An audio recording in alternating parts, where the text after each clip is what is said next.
I've already done an intro previously before we had a bit of a problem with our linkage over in New Zealand. And you would have watched earlier a bit of a YouTube with his new resident there with his family up at Kaitaia, up in the northern part of New Zealand.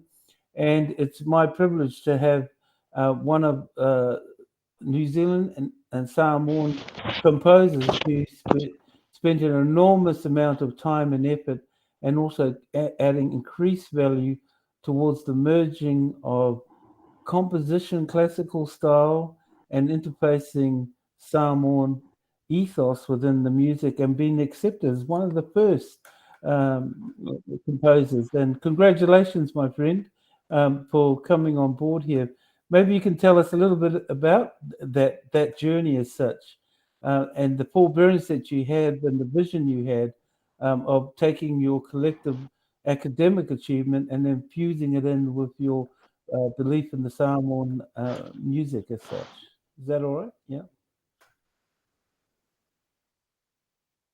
Um, yeah, I think for me, music has always been an expression of who I am, and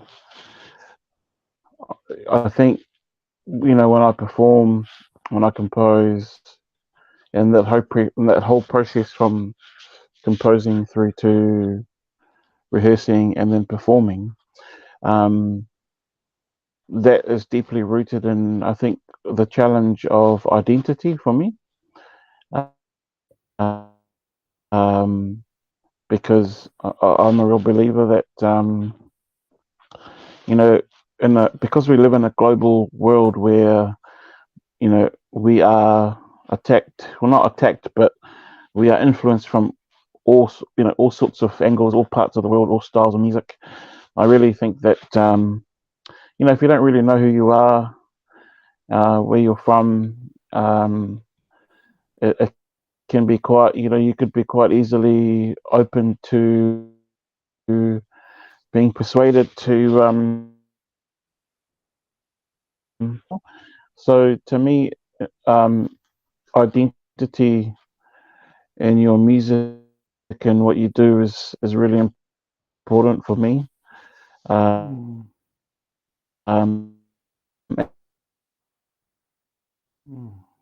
mm.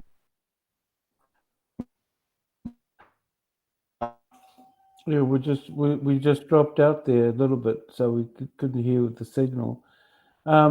I was wondering if you can still hear me, and I congratulations on your recent win at the National Youth Jazz Competition. Can you tell us a little bit about your process in preparing for the competition, and what was it like to participate in that National Youth Jazz Competition?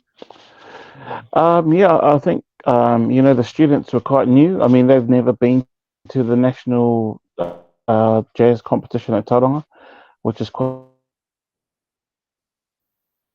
Oops, we're having trouble there. We've dropped out in the signal there, and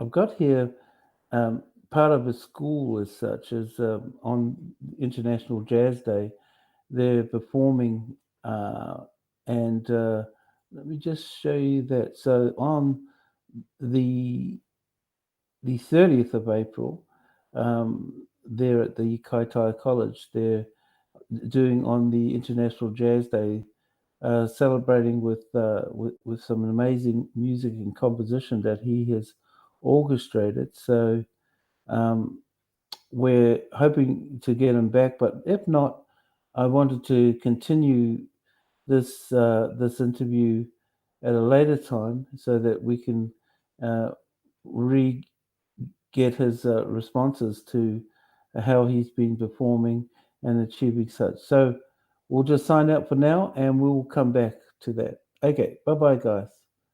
Uh huh. All right. Yeah, we're gonna need um to sort that one out there. Thank you.